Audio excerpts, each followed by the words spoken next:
नमस्कार, ABP news पर हाजिर हूं मैं रोमाना इसार खान। इंडिया चाहता है में आपका स्वागत है। ये सितंबर का महीना है। 3 महीने के बाद गुजरात में विधानसभा चुनाव है और उस चुनाव पर नजरें सबकी हैं क्योंकि बीजेपी गुजरात में बीते 27 साल से हारी नहीं है। पर देश की नजरें उससे भी ज्यादा 2024 के लोकसभा चुनाव पर टिक गई है।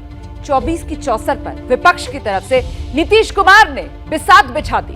तो इंडिया चाहता है मैं आज आपको दिखाऊंगी 2024 में पीएम मोदी से लड़ने के लिए क्या फॉर्मूला लेकर आए हैं नीतीश कुमार। आपको मैं ये भी बताऊंगी कि राहुल गांधी की यात्रा कितनी भारत जोड़ने के लिए है और कितनी वोट जोड़ने के लिए। और आप ये भी देखेंगे आज शो में पाकिस्तान में आई भीषण बाढ़ में कैसे एक सभ्यता की निशानियां मिट गई। तो शुरुआत 2024 की उस सियासी जंग से करते हैं जिसका आगाज विपक्ष की तरफ से होने लगा। 26 दिन पहले बीजेपी से हाथ छुड़ाकर आरजेडी और कांग्रेस के मदद से नीतीश कुमार सीएम बने बिहार के। अब वो पीएम मोदी के खिलाफ चुनावी बिगुल फूंकने दिल्ली पहुंच गए हैं। आज का हमारा सवाल इसी मुद्दे से जुड़ा हुआ है। आपको क्या लगता है 2024 की लड़ाई नीतीश कुमार पीएम मोदी का मुकाबला कर सकते हैं क्या? आप एबीपी न्यूज के ट्विटर हैंडल @ABP न्यूज पर जाकर अपना जवाब जरूर दीजिएगा। आज फाइनल जवाब मैं शो के आखिर में दिखाऊंगी। तो प्रधानमंत्री नरेंद्र मोदी ने 2019 में 2014 की तुलना में कहीं ज्यादा शानदार जीत हासिल की, लेकिन बिहार के मुख्यमंत्री नीतीश कुमार को यह लग रहा है कि 2024 में वो पीएम मोदी के विजय रथ को रोक देंगे। इसके लिए आज उन्होंने पटना में लालू प्रसाद यादव से मुलाकात की। फिर 3 दिन के लिए वो दिल्ली पहुंच गए और दिल्ली आते ही कांग्रेस नेता राहुल गांधी से मुलाकात कर ली। अभी शरद पवार से लेकर अरविंद केजरीवाल तक कई विपक्ष के नेताओं के साथ मुलाकात बाकी है। आखिर नीतीश कुमार का प्लान कितना दमदार है, कितना हवाई है, इसको समझने के लिए देखिए ये एक्सक्लूसिव रिपोर्ट।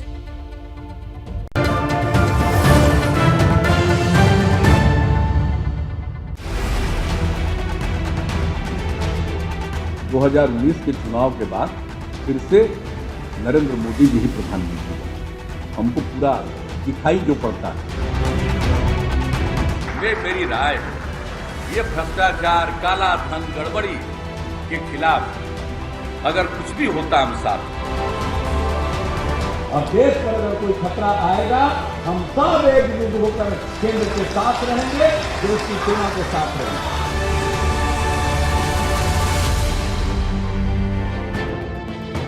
5 साल तक प्रधानमंत्री नरेंद्र मोदी के साथ गलबहियां करके सत्ता भोगने वाले नीतीश कुमार अब दूसरे तेवर में हैं।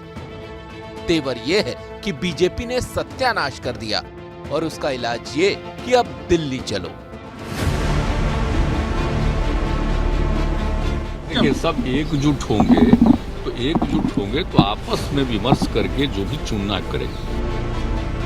उसके बाद 17 में फिर एक गलती हुई है कि फिर हम लोग वापस चले गए। कि नीतीश जी का एकमात्र अभी लक्ष्य है कि सभी जितने विपक्ष के दल हैं सबको एकजुट करना है। कोई ताला ऐसा बना है जिसका चाबी नहीं हो, और ताले की चाबी है। यानी नीतीश कुमार और उनकी पार्टी ये मान रही है कि प्रधानमंत्री नरेंद्र मोदी की सरकार एक मजबूत ताला है। बस नीतीश एंड कंपनी खुद को दिलासा इस बात का दिला रही है कि उस ताले का तोड़ है। चाबी बेजोड़ है तो क्या वो नीतीश कुमार हैं? जेडीयू फूंक फूंक कर कदम रख रही है कि नीतीश बाबू लड़ेंगे, लड़ाएंगे, मोदी को हराएंगे। बस इसी मकसद से काम करेंगे। नीतीश जी खुद प्रधानमंत्री को उम्मीदवार नहीं है, उन्होंने स्पष्ट रूप से कहा है। और माननीय राष्ट्रीय अध्यक्ष ने भी राष्ट्रीय परिषद और राष्ट्रीय कार्यकारिणी की बैठक में खुद कहा है वो विपक्षी एकता को एकत्रित करना चाहते हैं, जिससे कि 2024 की जो लड़ाई है वो धारदार हो सके, मजबूत हो सके और भारतीय जनता पार्टी को शिकस्त दिया जा सके। सियासत में जो कहा जाए जरूरी नहीं कि वही किया जाए। नीतीश कुमार ने एक संतत्व जरूर ओढ़ लिया है कि वो पीएम पद की रेस में नहीं है, लेकिन पटना से दिल्ली तक जिस तरह विपक्षी नेताओं से उनकी बात मुलाकात का सिलसिला तेज हुआ है वो बताता है कि 17 साल से बिहार चला रहे नीतीश बाबू 2024 में बड़ी भूमिका तलाश रहे हैं। लेकिन इस रास्ते में बड़े मुश्किलों के पत्थर खड़े हैं।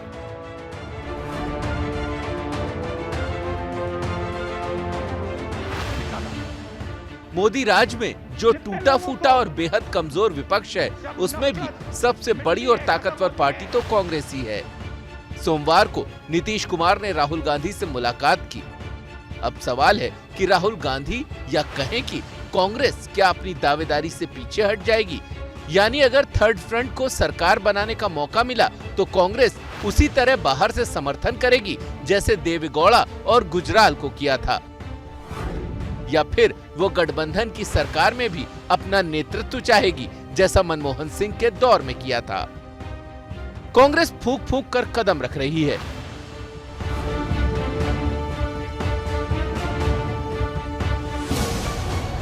बिहार जाकर नीतीश कुमार से मुलाकात करने वाले तेलंगाना के मुख्यमंत्री के चंद्रशेखर राव भी 2024 में पीएम मोदी को उखाड़ फेंकना चाहते हैं, लेकिन वो कांग्रेस के भी करीब दिखना नहीं चाहते। नीतीश कुमार ने जरूर राहुल गांधी से मुलाकात की है, लेकिन चंद्रशेखर राव से लेकर अरविंद केजरीवाल जैसे तमाम नेता हैं जिनको कांग्रेस के साथ एक मंच पर रखना आसान नहीं होगा। लेकिन नीतीश कुमार की पार्टी को लगता है कि सब कुछ आसान हो जाएगा। नीतीश कुमार जी देश का एक जाना माना वरिष्ठ नेता है, इसमें किसी को शक की बात नहीं है। नीतीश कुमार का सुनिए ना, why you are so, I am here, I will be here, I am very patient. Nitish Kumar ji इस देश का उत्तम से उत्तम वरिष्ठ नेता है, इसमें किसी को कोई शक नहीं है। कोई ताला ऐसा बना है जिसका चाबी नहीं हो? हर ताले की चाबी है। आप तेलंगाना के मुख्यमंत्री की बात आपने की, वो भी पटना आए थे। उनको प्रेस कॉन्फ्रेंस में कहीं उन्होंने कांग्रेस के खिलाफ एक शब्द भी बोला क्या? नहीं कहा। आप लोग बुलवाना चाह रहे थे उनसे, तब भी वो नहीं बोले। 24 की चढ़ाई, नीतीश की पहली लड़ाई। पीएम पद के दूसरे दावेदारों से कैसे निपटेंगे नीतीश कुमार? तीसरा मोर्चा बनाकर जो दल सरकार बनाना चाहते हैं, उनकी नजर प्रधानमंत्री के पद पर होती है। वो ये जानते हैं कि तीसरे मोर्चे के प्रधानमंत्री पद की उम्र 6 महीने साल भर जैसी ही होती है, लेकिन उन नेताओं के लिए प्रधानमंत्री की तुलना में पूर्व प्रधानमंत्री कहलाने का एहसास ज्यादा मीठा होता है। ऐसे में गैर बीजेपी, गैर कांग्रेस दलों में जो पीएम पद के दावेदार हैं, वो किसी एक नाम पर कैसे पहुंचेंगे? भाजपा के जितना विरोधी दल है इस देश में, उनको सब एकजुट करने के हर संभव प्रयास हम करेंगे। अच्छा, अब इससे बढ़िया बात आपको क्या कहें? इसके बाद में बैठक में सर्वानुमति से, सर्वसहमति से जो बात निकल कर आती है, वो विस्तार रूप में हम आपको बताएंगे। अभी फ्रंट पर लीड दक्षिण भारत से केसीआर और उत्तर भारत से नीतीश कुमार कर रहे हैं। नीतीश की पार्टी कह रही है कि सब ठीक हो जाएगा। अलग अलग राज्यों के जो क्षेत्रीय दल हैं और या जो राष्ट्रीय पार्टी है, वो सभी इस देश को भाजपा से मुक्त करना चाहते हैं और सभी एक मंच पर आएंगे। 24 की चढ़ाई, नीतीश की पहली लड़ाई। नीतीश की विश्वसनीयता का सवाल। नीतीश कुमार जरूर कह रहे हैं कि वो विपक्षी पार्टियों को लामबंद करने निकले हैं, लेकिन दाहिने हाथ को भी पता नहीं कि नीतीश का बायां हाथ क्या करने वाला है। अब देखिए कि जुलाई में वो प्रधानमंत्री नरेंद्र मोदी की तारीफ करते हैं और अगस्त में बीजेपी से रिश्तों को खत्म कर देते हैं।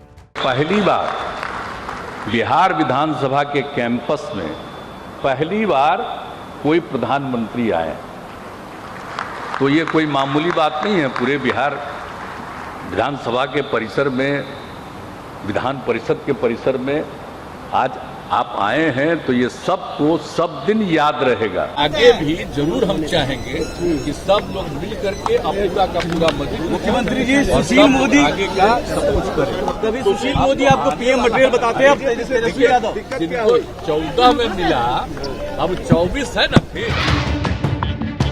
हालांकि नीतीश कुमार अब ये जरूर कह रहे हैं कि 2017 में बीजेपी के साथ जाकर बेवकूफी कर दी, लेकिन कई विपक्षी दलों में ये आशंका है कि इस बात की क्या गारंटी है कि ऐसी सुविधा वाली बेवकूफी वो आगे नहीं करेंगे। कांग्रेस के बागी गुट की आशंका यही है कि नीतीश कुमार जैसे बिहार के गठबंधन को धोखा दे गए थे, वैसे ही कहीं केंद्र में सरकार चलाने का मौका मिला तो वो यहाँ भी खेल कर सकते हैं, यानी बिहार वाले पैटर्न पर दिल्ली में सरकार। वैसे 2024 विजय के लिए नीतीश कुमार 2015 के रास्ते पर चलना चाहते हैं। बिहार पहले भी बना है। 2014 में जब प्रधानमंत्री जी का पूरा लहर चल रहा था, बिहार ने उनको रोकने का काम किया और 42 आम सभा करने के बावजूद मात्र 53 सीट उनको मिली थी। बिहार ने उनको रोक दिया था और इस बार भी बिहार 2024 के चुनाव में उनको रोकेगा। हालांकि नीतीश कुमार और उनकी पार्टी भूल जाती है कि विधानसभा और लोकसभा चुनावों के तरीके अलग अलग होते हैं। जिन राज्यों में विपक्षी सरकारें हैं, वहां भी लोकसभा में बीजेपी को शानदार जीत मिली। दिल्ली, मध्य प्रदेश, राजस्थान, छत्तीसगढ़, पश्चिम बंगाल में बीजेपी को लोगों ने सिर माथे पर बिठाया। फिर प्रधानमंत्री मोदी के सामने विपक्ष में कोई विश्वसनीय चेहरा नहीं दिखता। फिर विपक्षी दलों में ही पूरी तरह तालमेल का अभाव दिखता है।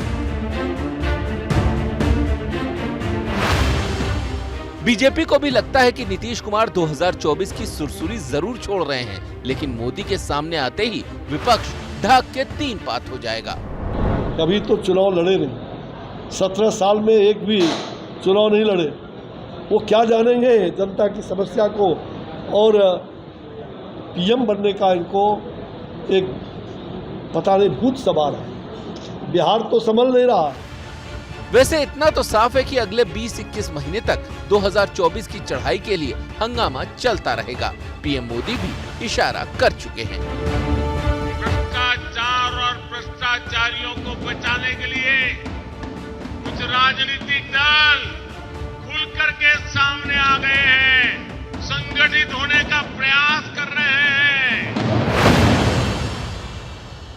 तो नीतीश कुमार के जो सपने हैं वो 2024 के चुनावी संघर्ष से टकरा रहे हैं। वैसे तो पीएम पद के दावेदार तमाम हैं, लेकिन उनमें एक दावेदारी कांग्रेस की भी बनती है। आखिर विपक्ष की सबसे बड़ी पार्टी जो ठहरी कांग्रेस, लेकिन कांग्रेस को खुद ही यकीन नहीं कि वो 2024 के चुनावी रण में कितना दौड़ पाएगी। अब देखिए ना, आज राहुल गांधी गुजरात गए, लेकिन उससे पहले ही गुजरात युवा कांग्रेस के अध्यक्ष ने पार्टी छोड़ दी। 2 दिन बाद राहुल गांधी की भारत जोड़ो यात्रा शुरू हो रही है, लेकिन विरोधी तो छोड़िए, कांग्रेस में ही उनको फुल सपोर्ट मिलता नहीं नजर आ रहा। जयराम रमेश कह रहे हैं कि राहुल गांधी सिर्फ भाग ले रहे हैं, भारत जोड़ो यात्रा का नेतृत्व राहुल गांधी नहीं कर रहे। तो फिर सवाल ये कि भाई नेतृत्व कौन कर रहा है? ऐसे में उनकी यात्रा और 2024 के सपने का क्या होगा? इसको जानने के लिए देखिए ये एक्सक्लूसिव रिपोर्ट।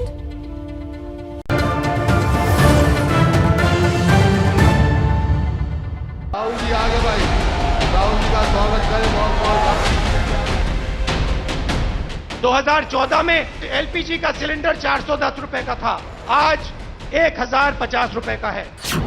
पहले रामलीला मैदान से महंगाई पर रण का ऐलान। तो एक तरफ आपको बेरोजगारी से चोट लग रही है और दूसरी तरफ जबरदस्त महंगाई। और गैस सिलेंडर जो आज 1000 रुपए का है वो 500 रुपए। अब गुजरात में चुनावी वादों की झांकी। किसानों का बिजली बिल माफ करेगी और 300 यूनिट बिजली के जनरल कस्टमर्स को देगी, और गैस सिलेंडर जो आज 1000 रुपए का है वो 500 रुपए में। आगे राहुल गांधी की भारत जोड़ो यात्रा।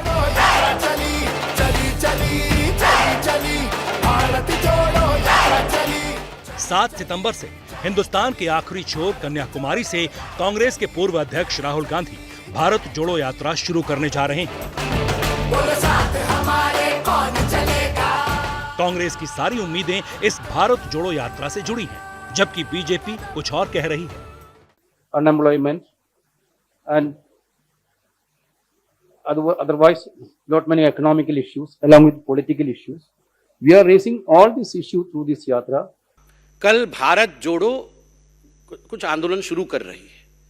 कांग्रेस पार्टी को इस प्रेस कॉन्फ्रेंस के बाद हमारी हिदायत है, भारत केवल वही जोड़ सकता है जो भ्रष्टाचार छोड़ सकता है। जो भ्रष्टाचार छोड़ नहीं सकता वो भारत जोड़ कैसे सकता है? कन्याकुमारी से कश्मीर तक राहुल गांधी की भारत यात्रा के कुछ पहलुओं को समझ लीजिए। ये यात्रा 150 दिनों तक चलेगी। 12 राज्यों और 2 केंद्र शासित प्रदेशों से होकर ये यात्रा गुजरेगी। कश्मीर तक जाने वाली इस यात्रा में 3500 किलोमीटर की दूरी तय होगी। इस यात्रा के जरिए कांग्रेस 2024 में जन समर्थन हासिल करना चाहती है। जब शाम को 5 बजे रैली होगी, हर ब्लॉक में सर्वधर्म प्रार्थना होगी और हमारी वेबसाइट पर लाइव स्ट्रीमिंग होगी। कांग्रेस की साख का ग्राफ लगातार गिरता जा रहा है। 8 साल से मोदी सरकार काम कर रही है, लेकिन सरकार के खिलाफ कोई माहौल कांग्रेस नहीं बना पाई। अब राहुल गांधी के कदमों के निशान से कांग्रेस वक्त की दीवार पर अपनी तकदीर लिखना चाहती है, लेकिन राहुल गांधी की भारत जोड़ो यात्रा पर सवाल भी उठ रहे हैं। पहला सवाल यात्रा की टाइमिंग पर उठ रहा है। राहुल उस वक्त यात्रा पर होंगे जब हिमाचल प्रदेश और गुजरात में विधानसभा चुनाव हो रहे होंगे। दूसरा सवाल यात्रा के रूट को लेकर है। इस यात्रा के रूट में बुंदेलखंड को छोड़कर यूपी का बड़ा हिस्सा, बिहार, पश्चिम बंगाल और झारखंड जैसे राज्य शामिल नहीं है। तीसरा सवाल यात्रा के मकसद को लेकर उठ रहा है। क्या राहुल गांधी वाकई भारत जोड़ो यात्रा करना चाहते हैं या इसके पीछे मकसद बस वोट हासिल करना है? ये भारत जोड़ो यात्रा कोई मन की बात नहीं है, ये जनता की चिंता है। और जनता में सबसे बड़ी चिंता आज है महंगाई के बारे में, बेरोजगारी के बारे में, आर्थिक विषमताओं के बारे में। बीजेपी कह रही है कि ये भारत जोड़ो यात्रा बस एक परिवार को बचाने के लिए, जबकि कांग्रेस इस यात्रा के महान आदर्शों को गिना रही है। भारत जोड़ो यात्रा की नौबत क्यों आई है? भारत जोड़ो, इसका मतलब खतरे हैं देश के अंदर। जिस प्रकार की राजनीति चल रही है, 70 साल से कांग्रेस ने बचाए रखा। इंदिरा गांधी ने जान दे दी, देश को एक रखा, अखंड रखा, खालिस्तान नहीं बनने दिया। इस देश में पदयात्रा की एक लंबी परंपरा रही है। राष्ट्रीय स्तर पर महात्मा गांधी ने दांडी यात्रा से अंग्रेजों के नमक कानून को तोड़ा था। वहीं पूर्व प्रधानमंत्री चंद्रशेखर ने कन्याकुमारी से नई दिल्ली तक पदयात्रा की थी और अब राहुल गांधी नई पदयात्रा शुरू करने जा रहे हैं। लेकिन यहाँ एक सवाल कांग्रेस की दुर्दशा को लेकर भी है। जिस वक्त राहुल गांधी भारत जोड़ो यात्रा पर होंगे, उसी वक्त अक्टूबर में कांग्रेस अध्यक्ष का चुनाव भी होने वाला है। सवाल है कि राहुल गांधी भारत जोड़ने के नाम पर पदयात्रा तो कर रहे हैं, लेकिन कांग्रेस को जोड़ने में उनकी दिलचस्पी क्यों नहीं दिखती? पिछले कुछ वर्षों में कांग्रेस के कई बड़े नेता पार्टी छोड़कर जा चुके हैं। जो हैं, उनमें भी कई बागी तेवर में हैं। राहुल गांधी खुद अध्यक्ष बनने को तैयार नहीं दिखते और इसके साथ कांग्रेस की दुविधा और अंतर्कलह खुलकर सामने आ रही है। ये चुनाव जहाँ होते हैं वहाँ नजर क्या काम आती है? चुनाव होते हैं, चुनाव की कार्यक्रम घोषित हो गया है। अब देखते हैं चुनाव में क्या स्थिति बनती है, कौन कौन खड़े होते हैं, किसी को नहीं मालूम है। आपका सर क्या स्टैंड है? आप ये मेरा कोई स्टैंड नहीं, मेरा स्टैंड वही होता है जो पार्टी का स्टैंड होता है। 2019 का चुनाव जीतने के लिए कांग्रेस न्याय योजना लेकर आई, लेकिन चुनाव नतीजों के बाद कांग्रेस को लगा कि उसके साथ ही अन्याय हो गया। अब राहुल गांधी पांव-पांव, गांव-गांव घूमकर वोटों की छांव चाहते हैं। अच्छा, एक तरफ नीतीश कुमार से लेकर राहुल गांधी तक जितने विपक्ष के बड़े नेता हैं, वो 2024 की लड़ाई में लगे हुए हैं, और दूसरी तरफ बीजेपी के बड़े नेता हर छोटी लड़ाई को भी बड़ा बना देते हैं। मुंबई में बीएमसी का चुनाव होने वाला है, लेकिन गृहमंत्री अमित शाह ने तय कर लिया है कि अब की बार वहां शिवसेना का झंडा नहीं लहराएगा। 2019 में शिवसेना ने बीजेपी को गच्चा दिया। अब बीजेपी उद्धव ठाकरे की राजनीति को किस्तों में निपटा रही है, और इसी की अगली कड़ी कैसे बीएमसी का चुनाव बनने वाला है, उसको जानने के लिए देखिए ये एक्सक्लूसिव रिपोर्ट।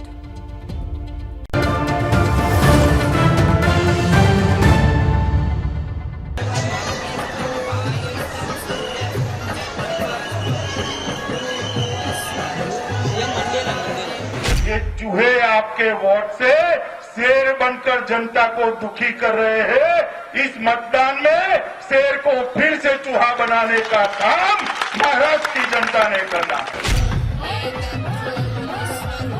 मुंबई में गणेशोत्सव की धूम है और इसी धूम धड़ाके के बीच गृह मंत्री अमित शाह ने उद्धव ठाकरे के खिलाफ बीएमसी की जंग का श्री गणेश भी कर दिया।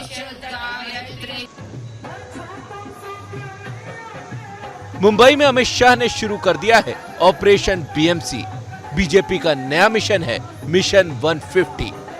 क्या है मिशन 150 हम आपको बताएंगे, लेकिन पहले बीजेपी और उद्धव ठाकरे के बीच चल रही रिश्तों की इस जंग की तासीर को समझ लीजिए। दरअसल बीजेपी के लिए ये जंग सिर्फ बीएमसी पर कब्जे की जंग नहीं है, बल्कि उद्धव गुट की राजनीतिक रीढ़ तोड़ने की है।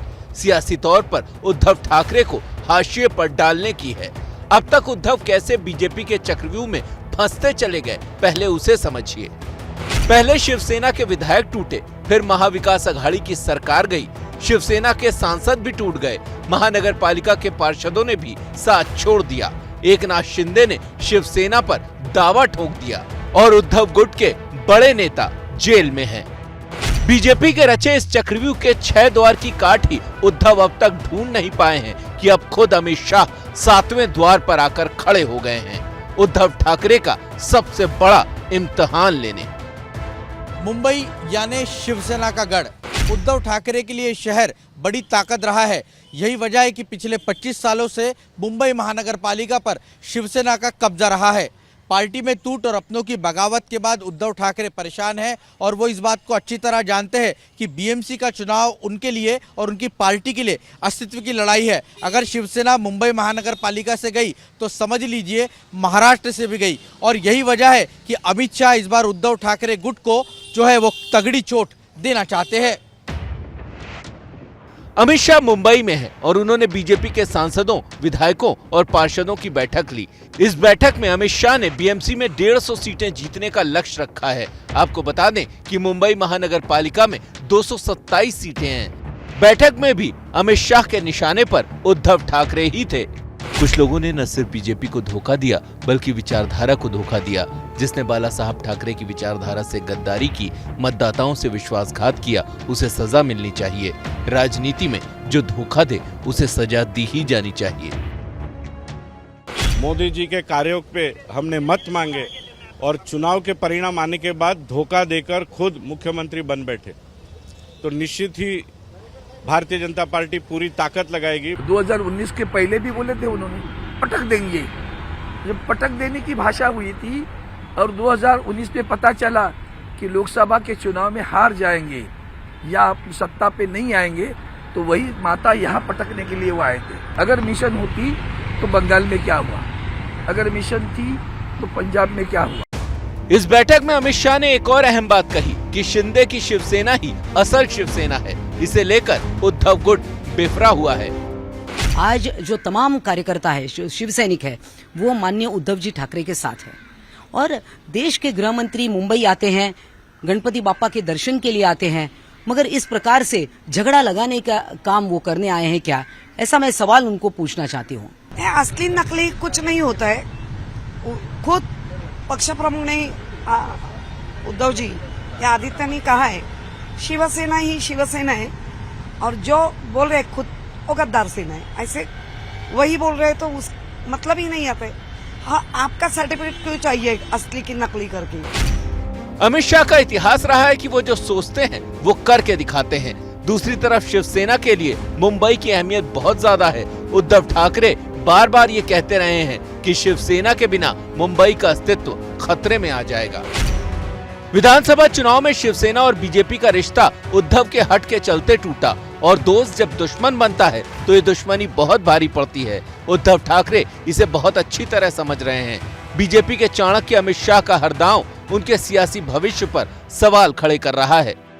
भैया, हम तो वादे पर खड़े रहने वाले लोग हैं, इस प्रकार के सफेद झूठ नहीं बोलते। तो कहते हैं हमें एक कमरे में वादा दिया और मैंने वादा दिया, मैं कभी कुछ कमरे में नहीं करता, डंके की चोट पर। और हमारे बीच में जो कुछ भी तय हुआ था उसमें 2.5 साल के लिए मुख्यमंत्री का पद, ये भी एक बात थी। मैं सत्ता का लोभी हूँ या मुझे कोई लालच दिया गया है जिसकी वजह से मैं उनके साथ जा रहा हूँ, ऐसा कुछ भी नहीं है। अमित शाह ने आज भी आरोप लगाया है कि गठबंधन मुख्यमंत्री पद के लालच में टूटा। यही नहीं, हिंदुत्व के मुद्दे पर दोनों पार्टियां अपना अपना दावा ठोकती रही हैं। और मैं फिर से आज कहना चाहता हूं कि उस वक्त तय हुआ था कि देवेंद्र फडणवीस के नेतृत्व में चुनाव लड़ा जाएगा और मुख्यमंत्री भारतीय जनता पार्टी। मुकर गए, सत्ता के लिए हिंदुत्व के साथ समझौता कर लिए। शायद मैं बीजेपी से अलग हुआ हूं, हिंदुत्व से नहीं। हिंदुत्व और बीजेपी अलग है। बीजेपी का मतलब हिंदुत्व नहीं है, हिंदुत्व अलग है, बीजेपी अलग है। तो हम बीजेपी से अलग हुए हैं, हिंदुत्व से नहीं। अमित शाह की रणनीति शिंदे गुट को आगे करके उद्धव ठाकरे को राजनीति में किनारे लगाने की है। एकनाथ शिंदे मुख्यमंत्री बन गए हैं और बाला साहेब की हिंदुत्व वाली विरासत पर वो अपना दावा कर रहे हैं। उन्हें बीजेपी का साथ मिल चुका है। ऐसे में अकेले पड़े उद्धव के लिए बीएमसी का रण अग्निपथ पर चलने जैसा होगा। मुंबई से लता के साथ रौनक कुकड़े की रिपोर्ट। और अब इंडिया चाहता है में इस वक्त की बड़ी खबर, ब्रेकिंग न्यूज जो उत्तर प्रदेश की राजधानी लखनऊ से आ रही है। एक बार फिर से लुलु मॉल सुर्खियों में है, क्योंकि लुलु मॉल में फिर से नमाज पढ़ने का वीडियो जो वायरल हो रहा है। ये है वो वीडियो जिसका मैं जिक्र कर रही हूं। आज ही शाम लुलु मॉल में एक महिला ने नमाज पढ़ी है। आपको याद होगा पहले भी नमाज पढ़ने और उसके जवाब में हनुमान चालीसा पढ़ने की जिद को लेकर ये मॉल विवादों में आया था। और अब फिर से ये वीडियो जिसमें एक महिला लुलु मॉल में नमाज पढ़ती हुई नजर आ रही है, ये वीडियो वायरल हो रहा है। एक तरफ तो देखिए ठीक से बारिश हो नहीं रही और दूसरी तरफ थोड़ी भी बारिश हुई नहीं कि बड़े बड़े हाईटेक शहर जो हैं वो पानी पर पूरी तरीके से तैरते हुए नजर आते हैं। बेंगलुरु को हिंदुस्तान की सिलिकॉन सिटी कहा जाता है। ये स्मार्ट सिटी में गिनी जाती है, लेकिन एक बारिश में शहर पानी पानी हो गया। ये रिपोर्ट देखिए। डूबी हुई कार, पानी में चलती हुई नाव, तेज धार से बहता हुआ पानी। ये तस्वीरें किसी गांव, किसी नदी के किनारे बसे इलाके की नहीं, बल्कि ये तस्वीरें हैं देश की सबसे हाईटेक सिलिकॉन सिटी कहे जाने वाली बेंगलुरु की। कल रात से शुरू हुई भारी बारिश सुबह होते होते बेंगलुरु को बर्बादी के गड्ढे में ले गई। हफ्ते के पहले दिन जब बेंगलुरु के लोगों की नींद खुली तो बाहर का मंजर कुछ ऐसा था। हर तरफ सिर्फ पानी ही पानी दिख रहा था। बेंगलुरु में ट्रैफिक जाम तो अक्सर होता है, लेकिन जगह जगह भरे पानी से कई किलोमीटर लंबा जाम लग गया। सबसे ज्यादा पानी का असर कहीं नजर आया तो वो रेनबो लेआउट इलाके में। यहाँ लाल रंग की ये कार ऐसी फंसी कि इसे निकालने के लिए लोगों को इस पानी में उतरना पड़ा। रस्से लगाए गए तब जाकर इसे बाहर निकाला जा सका। अब ये तस्वीर देखिए। तस्वीर में पहले आपको एक बैग और एक जोड़ी जूता तैरते हुए दिखाई दे रहा होगा। थोड़ी ही देर में इस पानी में एक शख्स का सिर दिखता है जो पानी में डूबने से खुद को बचाने के लिए जद्दोजहद कर रहा है। हालांकि अच्छी बात यह रही कि समय रहते इसे बचा लिया गया। बेंगलुरु में बारिश ने पिछले 8 साल का रिकॉर्ड तोड़ दिया है। इस रिकॉर्ड तोड़ बारिश ने शहर के लोगों की जिंदगी को मुश्किल बना दिया है। सबसे ज्यादा परेशानी लोगों को दफ्तर पहुंचने में हुई। ये देश की बड़ी आईटी कंपनी विप्रो का दफ्तर है। यहाँ पहुंचने का कोई रास्ता नहीं, क्योंकि दफ्तर जाने वाले हर रास्ते पर पानी भरा हुआ है। हालात ये हो गए कि नाव चलाने की नौबत आ गई। लगातार बेंगलुरु में भारी बारिश के बाद इसी तरह की तस्वीरें जो है वो सामने आ रही है, जिसने हर किसी को परेशान कर दिया है। आम आदमी जो है वो या आम कम्यूटर जो है वो काफ़ी ज़्यादा इससे परेशान है। और ये तस्वीरें इस बात की गवाही देती है कि किस तरह से बिल्डर्स, ब्यूरोक्रेट्स और साथ ही पॉलिटिशियंस का जो नेक्सस है उसने शहर को जो है पूरी तरह से बर्बाद कर दिया है। शहर की हर इमारत के आसपास पानी ही पानी। आप सोच सकते हैं कि बेंगलुरु शहर किस आपदा से गुजर रहा है। सोचिए, अगर बारिश का कहर ऐसे ही जारी रहा तो ये तस्वीरें और कितनी भयानक हो सकती हैं। बेंगलुरु से पिंकी राजपुरोहित के साथ ब्यूरो रिपोर्ट।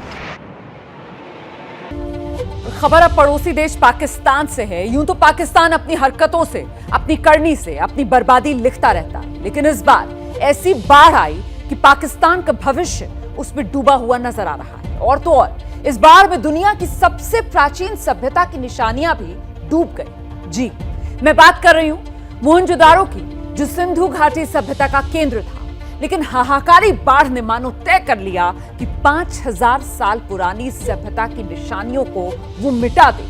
देखिए ये एक्सक्लूसिव रिपोर्ट।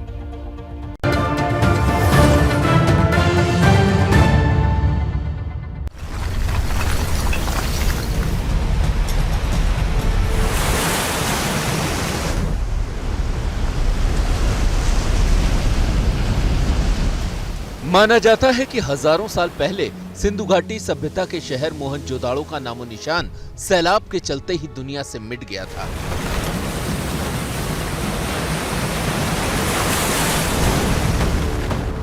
अब वैसा ही सैलाब एक बार फिर उसके अवशेषों पर खतरा बनकर मंडरा रहा है।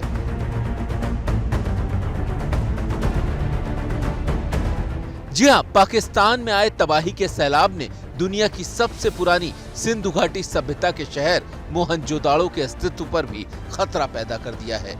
मोहनजोदाड़ो पाकिस्तान के सिंध प्रांत के लरकाना जिले में है और इसे यूनेस्को ने वर्ल्ड हेरिटेज साइट घोषित किया हुआ है। भारी बारिश और बाढ़ के चलते मोहनजोदाड़ो में पानी भर गया है। 16 अगस्त से 22 अगस्त के बीच मोहनजोदाड़ो में रिकॉर्ड 779.5 मिलीमीटर बारिश हुई। इस बारिश के चलते हेरिटेज साइट्स की कई दीवारों को नुकसान हुआ है। अतीत की इतनी अहम निशानी को पाकिस्तान की सरकार और उसके सरकारी विभागों की लापरवाही के चलते इस कदर नुकसान उठाना पड़ा। दरअसल इस हेरिटेज साइट को सुरक्षित रखने का काम 4 विभागों के जिम्मे है: सिंचाई, रोड, हाईवे और वन विभाग। जब सैलाब का पानी घरों और खेतों में भरा तो लोगों ने न सिर्फ पाइप से बल्कि नहरों का मुंह भी मोहनजोदाड़ो की ओर कर दिया। इन विभागों ने इस पर ध्यान नहीं दिया और यहाँ पर पानी भर गया। पुरातत्व विभाग जागा तो पानी निकालने का काम शुरू हुआ।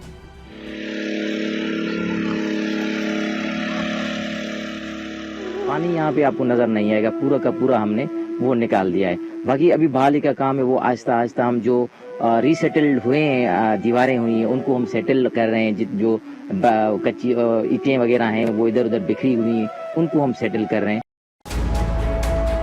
अब हालात ये हैं कि बाढ़ से हुई तबाही के चलते मोहनजोदाड़ो के वर्ल्ड हेरिटेज लिस्ट से बाहर होने का खतरा मंडरा रहा है।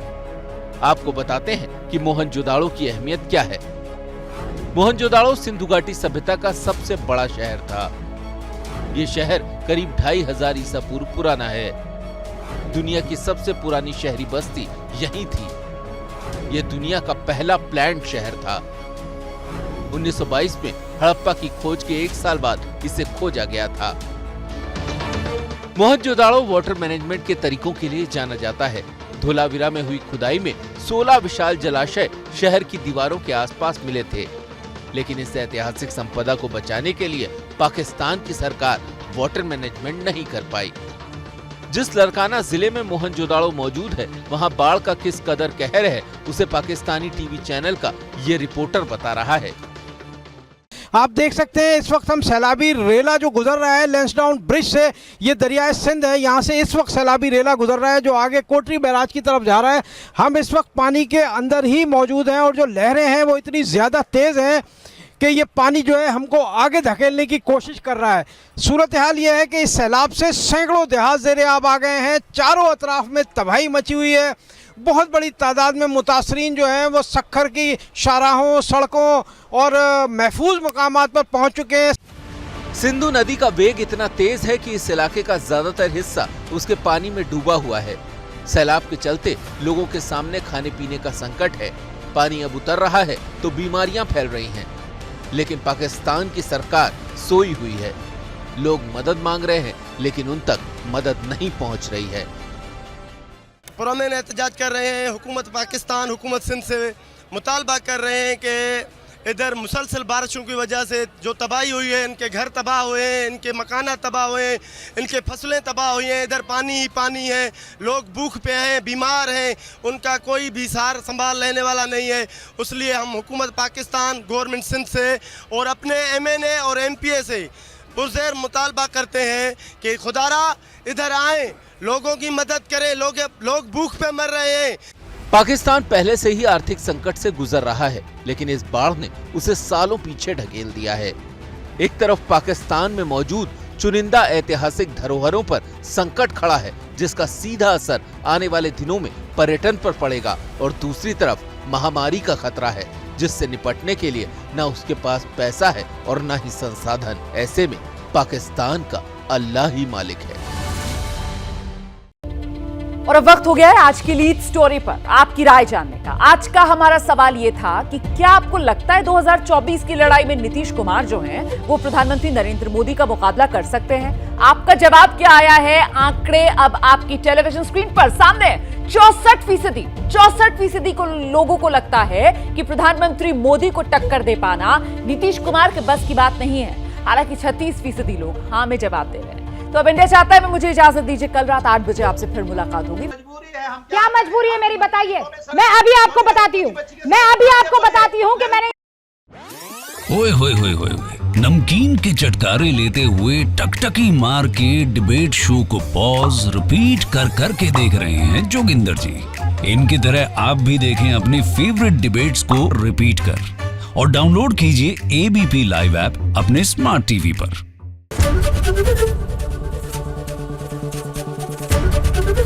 एबीपी न्यूज आपको रखे आगे।